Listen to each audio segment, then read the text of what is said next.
आलोक TV टिक्काबाली DIT स्थित अभ्यास मध्य इंग्राजी विद्यालय परिसर रे गोष्ठी शिक्षा अधिकारी विनोद बिहारी दिगाड़क सभापतित्व रे ब्लॉक स्तरीय सुरभि 2025 धूमधाम रे पालन हो जाइछि।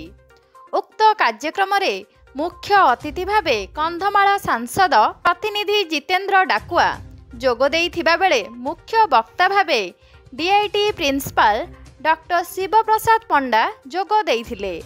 सम्मानित अतिथि भावे समाजकर्मी प्रकाश चंद्र भोई, अतिरिक्त गोष्ठी शिक्षा अधिकारी प्रदीप कुमार नायक, विनोदिनी सामल, शिक्षक संघ सभापति मधुसूदन बेहेरा प्रमुख उपस्थित रही कार्यक्रम को उद्घाटन करथिले।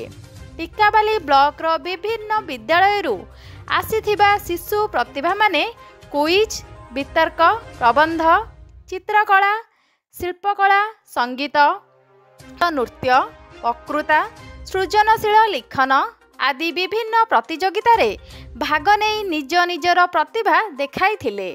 उद्यापनी उत्सव रे मुख्य अतिथि भावे घुदेईरी विधायक प्रफुल्ल चंद्र प्रधान जोग देइथिबा बेले मुख्य वक्ता भावे टिक्काबाली पंचायत समिति अध्यक्ष दिलीप कंवर जोग देइथिले। सम्मानित अतिथि भावे विधायक प्रतिनिधि सारंगधर कंवर, युवनेता चंदन कुमार पंडा, मंटू भोई प्रमुख जोग देइथिले। सीआरसीसी पवित्र कुमार साहू मंच परिचालना करिथिबा बेले विभिन्न प्रतियोगिता रे कृतित्व हासिल करिथिबा शिशु प्रतिभा माननकु अतिथिंक द्वारा पुरस्कार प्रदान करा जाइथिला।